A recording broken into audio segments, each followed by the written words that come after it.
पर आप लोगों का हार्दिक स्वागत है। जैसा बच्चों आप लोगों का पिछला मैंने ख़त्म किया और आगे बढ़ते हैं विशेषण के साथ। जैसा मैंने कहा था कि नए टॉपिक के साथ विशेषण के साथ नया टॉपिक स्टार्ट करेंगे। तो आज देखिए विशेषण है। अब विशेषण के भाग कितने हैं और सबके अपने अपने अंग होते हैं। सभी चीज़ों के या कुछ भी हो सबके अपने अपने अंग होते हैं।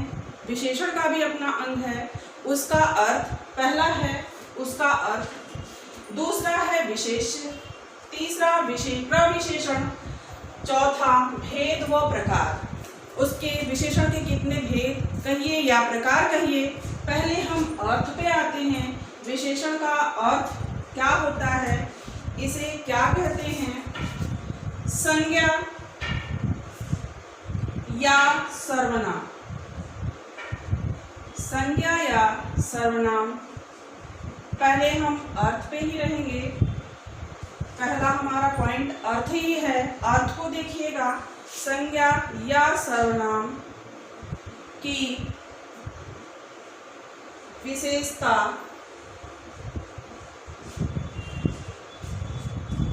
बताने वाले, संज्ञा या सर्वनाम की विशेषता बताने वाले शब्द विशेषण कहलाते हैं। विशेषण कहलाते हैं। सभी जानते होंगे कि विशेषण का अर्थ मतलब विशेषण इसे कहा क्यों जाता है। तो संज्ञा या सर्वनाम, संज्ञा शब्द या संज्ञा के बदले बोले जाने वाले, संज्ञा के स्थान पे रखे जाने वाले शब्द आपके सर्वनाम होते हैं। उन दोनों या संज्ञा हो या सर्वनाम हो, दोनों की विशेषता बताने वाले को ही विशेषण कहते हैं। ध्यान दीजिएगा। इसका अर्थ ये है, अब जैसे काला, सुंदर,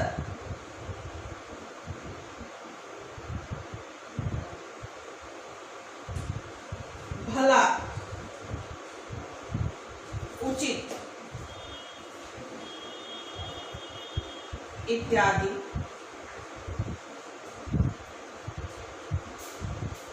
इत्यादि ऐसे ही शब्द होते हैं जो संज्ञा या सर्वनाम की विशेषता बताते हैं।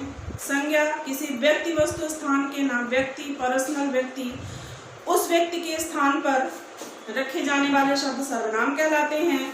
वही सर्वनाम या संज्ञा या सर्वनाम की विशेषता जो बताता है उसे ही हम विशेषण कहते हैं। कुछ उदाहरण हैं जैसे काला, सुंदर, भला, उचित, और भी हैं शब्द जिनसे हम वाक्य बनाएंगे। अब हम उदाहरण देखते हैं वाक्य से। उदाहरण क्या है? अंधा आदमी, अंधा आदमी, अंधा आदमी। आदमी हमारा क्या हो गया?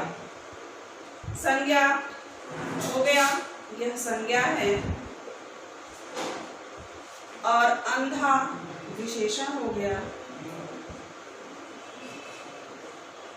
इस आदमी की विशेषता बता रहा है शब्द अंधा। इस आदमी की विशेषता क्या बता रहा है? अंधा। यह अंधा शब्द बता रहा है। यह अंधा हमारा विशेषण होगा। कहा जा रहा है कि संज्ञा या सर्वनाम की जो विशेषता बताता है वही विशेषण कहलाता है। तो आपका देखिए यहाँ पे आदमी हमारा संज्ञा हो गया और उसकी विशेषता बता रहा है अंधापन, तो अंधा हमारा विशेषण हो गया। दूसरा देखिए काला घोड़ा, काला घोड़ा। घोड़ा हमारा किसी व्यक्ति, वस्तु, किसी जीव जंतु, किसी के भी नाम को हम संज्ञा कहते हैं। यहाँ पे घोड़ा हमारा संज्ञा हो और उसकी विशेषता, उस घोड़े की विशेषता प्रकट कर रहा है काला। यह विशेषण। यह आपका, हमें आशा है कि आपको जरूर समझ में आ रहा होगा। यह विशेषण का अर्थ हुआ। आप यहाँ पे अर्थ इसका स्पष्ट हुआ। अब हम आगे बढ़ते हैं, जाहिर सी बात है समझ में आ रहा होगा। आगे बढ़ते हैं विशेष की तरफ। अब हम विशेष में देखते हैं कि विशेष क्या बताता है हमारा। तो विशेष क्या कह रहा है कि हमारा विशेषण का अर्थ आप समझे। विशेष क्या कह रहा है कि वह संज्ञा या सर्वनाम, वह संज्ञा या सर्वनाम विशेषता बताई जाती है। वह संज्ञा या सर्वनाम जिसकी विशेषता बताई जाती है।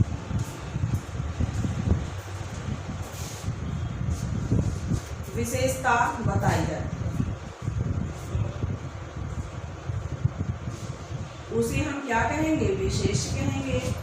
अब हम देखते हैं कि संज्ञा या सर्वनाम की विशेषता बताने वाले को विशेषण कहते हैं। उस विशेषण की विशेषता बताने वाले को हम विशेष कहते हैं।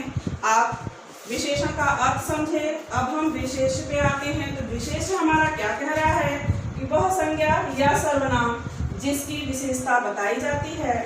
तो क्या विशेषता बताई जा रही है, उस विशेषण की विशेषता बताई जाती है, उसी को हम विशेष कहते हैं। क्या उदाहरण,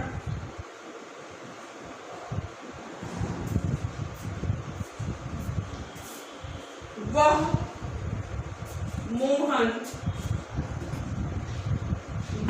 मोहन लड़का और घोड़ा इत्यादि। यह क्या है कि आपके विशेषण की विशेषता बता रहा है कि संज्ञा वह मोहन की विशेषता बता रहा है। लड़का, घोड़ा, यह कुछ आपके उदाहरण हैं। अब हम प्रविशेषण पे आते हैं। प्रविशेषण हमारा क्या बता रहा है, विशेषण की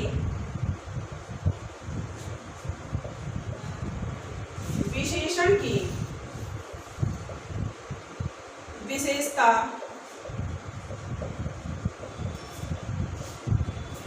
प्रकट करती है।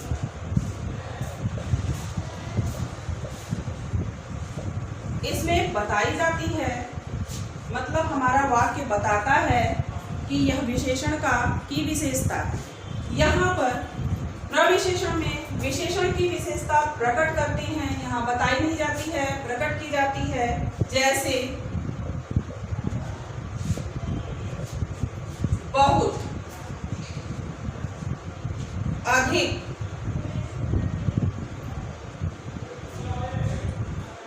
अत्यधिक,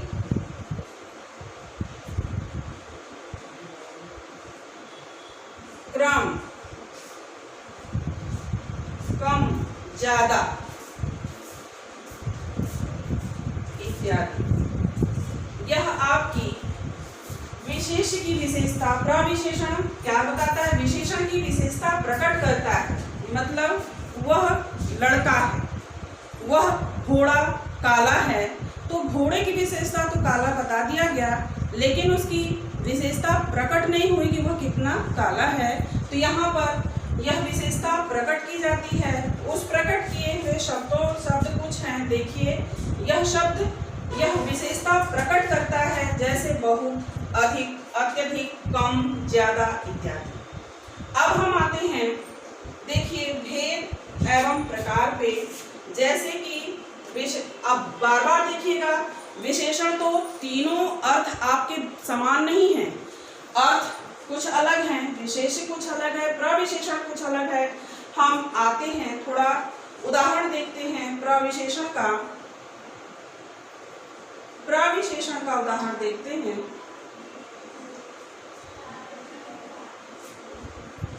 देखिए क्या है, शब्द ही आपको समझ में आएगा। तुम बहुत दुष्ट हो, तुम बहुत दुष्ट हो। आपके संज्ञा या सर्वनाम, संज्ञा या सर्वनाम, संज्ञा के स्थान पे बोले जाने वाले शब्द, यहाँ पे सर्वनाम हो गया। बहुत आपका क्या हो गया? बहुत आपका प्रविशेषण हो गया। देखिए बहुत, अब ये बता दिया कि कितने दुष्ट हो, बहुत हो, तो यह प्रविशेषण हुआ, प्रविशेषण। और दुष्ट आपका विशेषता प्रकट कर रहा है, तो आपका यह विशेषण हुआ। संज्ञा या सर्वनाम की जो विशेषता प्रकट कर रहा है, तो संज्ञा या सर्वनाम की विशेषता प्रकट कर रहा है दुष्ट, तो यह दुष्ट क्या हो गया? आपका विशेषण हो गया। बहुत प्रविशेषण हो गया। प्रविशेषण के शब्द आप नोट कर लीजिए। देखिए, जिस वाक्य में आपके बहुत, अधिक, अत्यधिक, कम, ज्यादा इत्यादि आदि शब्द आए, तो वह क्या होगा? आपका प्रविशेषण होगा।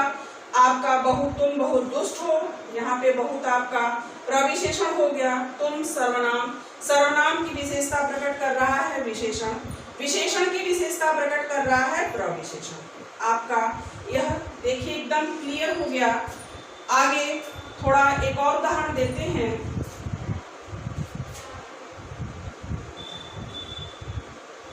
वह बहुत सुंदर है।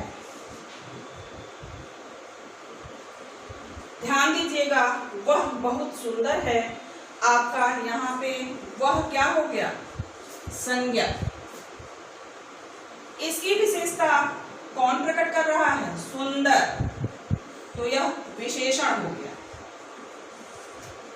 और इस विशेषण की विशेषता कौन प्रकट कर रहा है? बहुत, बहुत प्रविशेषण। आशा कर रहे हैं कि बिल्कुल आपको एकदम समझ में आ गया होगा कि अर्थ को किसे कहते हैं, विशेष्य किसे कहते हैं, प्रविशेषण किसे कहते हैं। आप तीनों समझ में आ गया होगा आप लोगों के। अब आते हैं कि विशेषण के कितने भाग होते हैं। मेन हमारा इससे क्वेश्चन इसी तरह से पूछेगा, आपको अलग करके देगा, या पूछेगा कि इसमें विशेषण कौन सा है, विशेष्य कौन सा है, प्रविशेषण कौन सा है। तो आपका मैंने सारा अलग अलग कर दिया है। आप अपना घर पे भी रिवाइज करिएगा। अब हम आते हैं उसके भेद पे कि हम भेद पहले पढ़े कि भेद से कैसे क्वेश्चन पूछता है और भेद उसके कितने होते हैं, कितने प्रकार के होते हैं, उनके बारे में हम अब पढ़ेंगे। आज हम विशेषण पढ़ रहे हैं। जैसा बच्चों, विशेषण का मैंने अर्थ पढ़ा। अर्थ, विशेषण कहते किसे हैं? विशेषण, उसका विशेष और उसी का प्रविशेषण, तीनों भाग आपको समझा दिया गया। आशा कर रहे हैं आपके समझ में भी आ रहा होगा। अब हम पढ़ते हैं विशेषण के भेद के बारे में कि उसके भेद कितने होते हैं।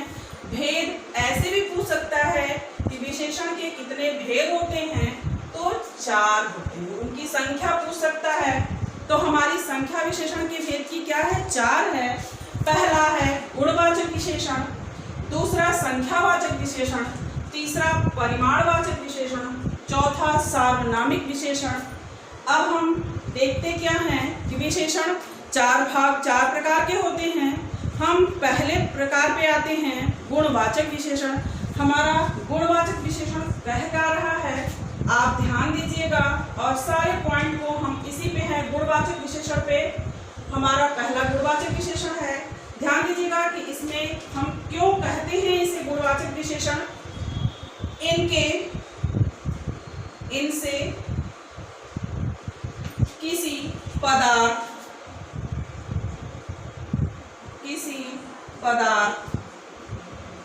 अथवा पदार्थ, व्यक्ति, वस्तु, स्थान, तत्व, किसी पदार्थ, व्यक्ति, वस्तु, तत्व, रूप, रंग,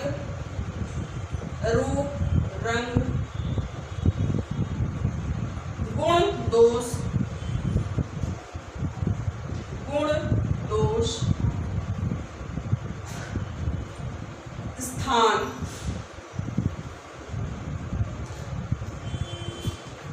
इनसे किसी पदार्थ, व्यक्ति, वस्तु, रूप, रंग, गुण, दोष, स्थान, दशा, अवस्था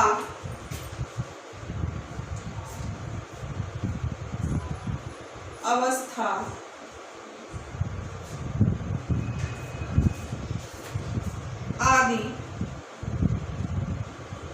के गुणों का बोध होता है।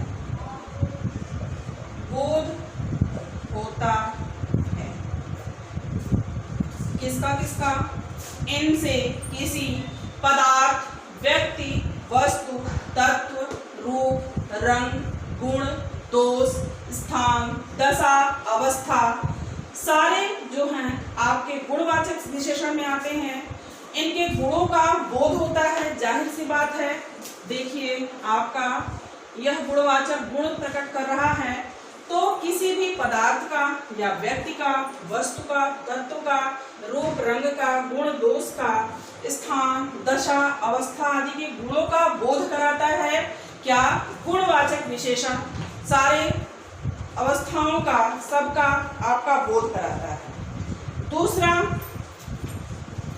पॉइंट है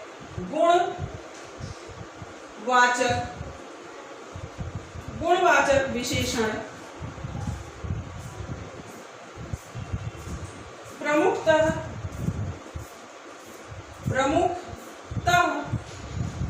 6 प्रकार के होते हैं। 6 प्रकार के होते हैं। कितने प्रकार के होते हैं? 6 प्रकार के होते हैं। प्रमुखतः इनकी संख्या 6 होती है। किसकी? गुणवाचक विशेषण की संख्या 6 होती है। हमेशा ध्यान दीजिएगा, बार बार संख्या को भी हम दर्शा रहे हैं। विशेषण के भेद की संख्या पूछता है तो आप 4 बताओगे। क्वेश्चन में पूछ सकता है, संख्या ऑप्शन में दे सकता है कि कितने भेद होते हैं इसके। तो 5, 6, 4, 3, उसमें से क्या होगा? विशेषण के भेद 4 होते हैं, लेकिन गुण अलग अलग सबका पूछता है। तो गुणवाचक विशेषण की संख्या 6 होती है। प्रमुखतः 6 मानी गई है। उस पे देखिए, लिखते जाइएगा, नोट करते जाइएगा कि 6 होती है। लेकिन विशेषण मुख्यतः, लेकिन विशेषण वास्तव में कुल 10 प्रकार, लेकिन विशेषण वास्तव में कुल 10 प्रकार में व्यक्त किया गया है। प्रकारों में व्यक्त किया गया है।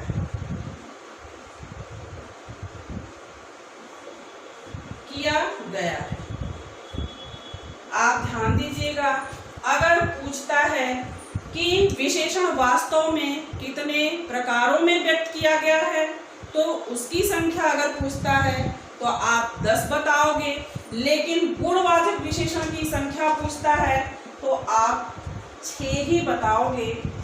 देखिए, पहला आप ध्यान दीजिएगा, गुणवाचक विशेषण इनकी किसी पदार्थ, व्यक्ति, वस्तु, तत्व, रूप, रंग, गुण, दोष, स्थान, दशा, अवस्था आदि के गुणों का, जैसा कि नाम से जाहिर हो रहा है कि इन सब के गुणों को वह व्यक्त करता है, बोध कराता है। इसकी संख्या प्रमुखतः 6 होती है, लेकिन विशेषण वास्तव में कुल 10 प्रकारों में व्यक्त किया गया है। जैसा बच्चों हम लोग जाने कि गुणवाचक सर्वनाम विशेषण कहते किसे हैं, तो आप उनकी सारे तीनों पॉइंट नोट किए, कितने होते हैं, कितने उसके भाग हैं, सब नोट किए। आइए देखते हैं कि उसके कितने भाग हैं। पहला हमारा है गुण दोष। गुण दोष के अंतर्गत हम देखते हैं कि क्या आता है। गुणवाचक गुण और दोष के अंतर्गत उदाहरण कुछ शब्द दे रहे हैं, उस वाक्य में अगर वह शब्द पाए जाते हैं आपके, तो वह क्या है? गुणवाचक विशेषण है। जैसे भला, उचित, ईमानदार, ईमानदार, नेक, विनम्र, सरल आदि। अगर जिस वाक्य में और भी इसी तरह से शब्द रहें, आपके विशेषण का गुण बताता है। आपके वाक्य से अगर वाक्य में अगर यह शब्द सब सारे शब्द रहें, भला, उचित, ईमानदार, नेक, विनम्र, सरल, इस तरीके से अगर गुण और दोष दोनों हैं, तो दोष में भी जैसे बेईमान, ईमानदार, बेईमान आदि ऐसे शब्द हों तो आंख मूंद के वह गुणवाचक विशेषण होगा आपका। यह पहले का गुण और दोष के अंतर्गत आए हुए शब्द हैं। बेईमान, बेईमान, यह सब गुण और दोष हैं गुणवाचक विशेषण के। पहला हमारा भाग, इसका भेद यही है। इसके 6 भेद हैं। उसमें पहला हमारा भेद गुण और दोष है। दूसरा हमारा आकार और प्रकार है। इसके अंतर्गत कैसे शब्द आते हैं इसको ध्यान दीजिएगा। तो गुण और दोष में आकार में क्या आता है? गोल, चौकोर, लंबा, मोटा, छोटा, मोटा, छोटा। अब आकार और प्रकार में यही आता है, जैसे गोल, चौकोर, लंबा, मोटा, छोटा। यह आपका आकार और प्रकार है। पहला हमारा गुण और दोष है। उसमें दोष और गुण दोनों तरीके के शब्द हैं। आप देखिए, भला, बेईमान, ईमानदार, उचित, अनुचित, विनम्र, सरल, नेक आदि शब्द क्या हैं? गुण और दोष दोनों तरीके के शब्द हैं। इसमें आप ध्यान दीजिएगा। ऐसे शब्द आपके वाक्य में हों तो वह गुणवाचक विशेषण होता है। वह उसके गुण और दोष दोनों को प्रकट करता है। आकार प्रकार में होता है गोल, चौकोर, लंबा, मोटा, छोटा। यह हमारा दूसरा है, ये गोल, चौकोर, आकार और प्रकार का। अब हम आते हैं रूप और रंग में। गुणवाचक विशेषण इतने लोगों को प्रकट करता है। गुण, दोष, आकार, प्रकार, रूप, रंग। रूप रंग में आपके क्या है? जैसे गोरा, सांवला,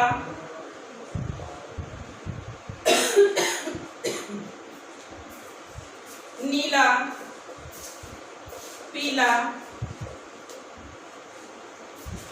काला इत्यादि। यह आपका रूप रंग है। ये सब शब्द अगर जिस वाक्य में आपके आते हों तो वह गुणवाचक का तीसरा भाग है, तीसरा अंग है रूप और रंग। अब आते हैं हम काल और स्थान में। चौथे के अंतर्गत काल और स्थान आता है। पहले के अंतर्गत गुण और दोष आता है, जिसके शब्द आपके सामने हैं। दूसरा आकार और प्रकार आता है, यह शब्द आपके सामने है। तीसरा आता है काल, स्थान, काल और तीसरा आता है रूप और रंग। गोरा, सांवला, नीला, पीला, काला इत्यादि आपका रूप और रंग हो गया। अब हम आते हैं चौथे पे, काल और स्थान पे। तो काल और स्थान हमारा कौन सा शब्द दर्शा रहा है? देखिएगा, काल जैसे प्राचीन। जिस वाक्य में आपके ये सब शब्द हों वह गुणवाचक विशेषण है। प्राचीन, आधुनिक, आधुनिक, पुराना, नया, नया, दैनिक, वार्षिक, दैनिक, वार्षिक। यह आपका काल और स्थान है। तो काल और स्थान के अंतर्गत आपका यह चौथा पॉइंट है। हम बार बार ध्यान दिलाते जा रहे हैं। आपको अलग अलग समझाते जा रहे हैं। चौथा आपका काल और स्थान है। काल और स्थान के अंतर्गत प्राचीन, जिस वाक्य में आपके शब्द यह सब आए, प्राचीन, आधुनिक, नया, पुराना, दैनिक, वार्षिक। और आपका काल और स्थान के अंतर्गत है स्थान में, जैसे यह आपका काल हुआ, स्थान में इसी के अंतर्गत दे रहे हैं क्योंकि यह दोनों पॉइंट आपके साथ ही है। तो निर्जन, उजाड़, विराट, देसी, विदेशी, राष्ट्रीय इत्यादि इस तरीके के शब्द आए तो आपका यह काल और स्थान है। काल और स्थान के अंतर्गत आपके दोनों मिला के बोल रहे हैं। यह चौथा हमारा पॉइंट काल और स्थान है, दोनों एक ही साथ है। दोनों का उदाहरण यहाँ दिया हुआ है। जिस आपके वाक्य में प्राचीन, आधुनिक, पुराना, नया, दैनिक, वार्षिक नोट करते जाइएगा। निर्जन, उजाड़, विराट, देसी, राष्ट्रीय इत्यादि ऐसे शब्द जिस वाक्य में आपको आए तो वह समझिएगा कि वह गुणवाचक विशेषण है आपका। अब आते हैं पांचवें पे, स्थिति और दशा। हमारा स्थिति और दशा के अंतर्गत क्या आता है? पांचवा है हमारा स्थिति और दशा। स्थिति में क्या आता है? जैसे पश्चिमी,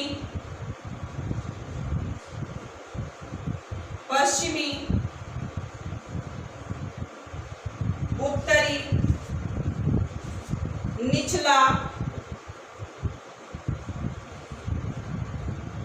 निचला, बाहरी,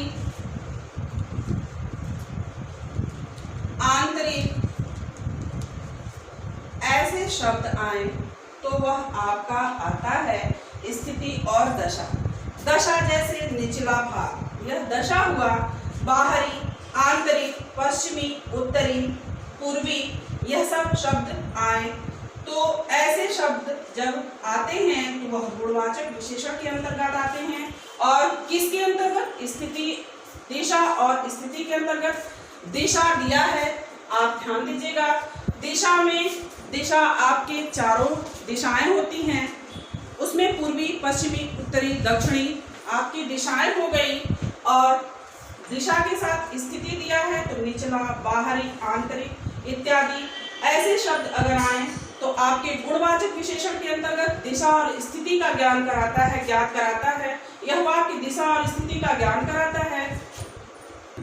जैसा बच्चों आपने गुणवाचक विशेषण के 5 भागों को मैंने दर्शा के स्पष्ट तरीके से बताया।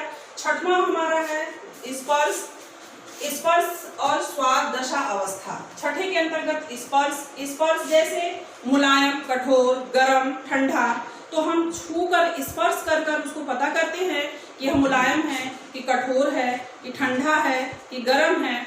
यह भी गुणवाचक विशेषण के अंतर्गत आता है। स्वाद में जैसे बच्चों खट्टा, मीठा, नमकीन, आपको जो भी पसंद आता है ना, कहते हैं कि यह खट्टा है, यह मीठा है, यह नमकीन है, तो वह भी आपके गुणवाचक विशेषण के अंतर्गत आता है। दशा में जैसे गरीबी, अमीरी, अवस्था जैसे बुढ़ापा, जवान, तरुण, यह सब वाक्य में यह सब शब्द आए तो आप आंख मूंद के गुणवाचक विशेषण पे टिक करिएगा।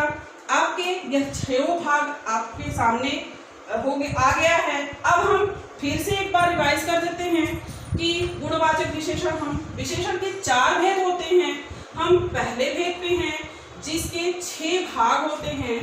6 भाग कौन कौन से होते हैं? पहले भाग के अंतर्गत गुण और दोष आता है, जिसमें ऐसे शब्द हों, गुण और दोष दोनों प्रकट करता है बच्चों। किसी भी व्यक्ति में अगर गुण होता है तो उसके में दोष भी होता है, इसलिए दोनों पहलू को एक पॉइंट के अंतर्गत रखा गया है। जैसे भला, उचित, ईमानदार है तो बेईमान है, नेक है, बेमनम्र है, सरल है तो कठोर भी है। तो यह सब जिसमें आए वह गुणवाचक विशेषण के अंतर्गत। दूसरा हमारा आकार और प्रकार है। तो आकार प्रकार में क्या है? गोला, चौकोर, लंबा, मोटा, छोटा, यह सब आकार और प्रकार के अंतर्गत आता है। अब तीसरा पॉइंट है रूप और रंग। रूप और रंग के अंतर्गत गोरा, काला, सांवला, यह सब जो होता है रूप और रंग के अंतर्गत आता है। रंग में आपका नीला, पीला, जिस वाक्य में यह सब शब्द आए आपका गुणवाचक विशेषण होगा। आपके चौथा है काल और स्थान। काल और स्थान के अंतर्गत जैसे मैंने दिया चौथा, प्राचीन, आधुनिक, नया, पुराना, वार्षिक, यह सब काल के अंतर्गत आया। अब आता है और स्थान, निर्जन, जैसे कि कहा गया वह स्थान बड़ा उजड़ा हुआ है, वह स्थान बड़ा उजड़ा हुआ है। वह किला आज तो है लेकिन वहां पे सारे खंडहर बिखरे हुए हैं, तो वह आपके स्थान के अंतर स्थिति के अंतर्गत आता है कि उसकी स्थिति क्या है। दिशा, स्थिति, बार बार पांचवा पॉइंट हमारा दिशा स्थिति है। दिशा क्या है। आप अब अगले में आते हैं, जैसे हमारा छठवें के अंतर्गत जैसा मैंने बताया कि स्पर्श छू करके हम स्पर्श कर करके पता करते हैं कि गर्म है कि ठंडा है कि मुलायम है कि कठोर है, ऐसे शब्द आए। और स्वाद में खट्टा, मीठा, नमकीन इत्यादि। दशा में गरीबी, अमीरी, यह सब दशा होती है कि कभी भी किसी पे गरीबी, अमीरी आ सकती है। और दशा के साथ साथ अवस्था में, जैसे अवस्था बुढ़ापा, जवान, तरुण, यह सब बाल्यावस्था, यह सब आपके अवस्था के अंतर्गत आता है। यह आपके 6 भाग आज आपको मैंने समझाया, ये 6 भाग आपके गुणवाचक विशेषण के अंतर्गत आते हैं बच्चों। आज हम यह क्लास यहीं पे समाप्त करते हैं। अगले वीडियो में गुणवाचक को वाक्य के द्वारा आपको समझाएंगे, वाक्य देंगे, उसमें से सारे अवस्थाओं को हम अलग करेंगे और अलग करके आपके सामने रखेंगे और समझाएंगे। अगले वीडियो में आप इंतजार करिए। तब तक के लिए धन्यवाद।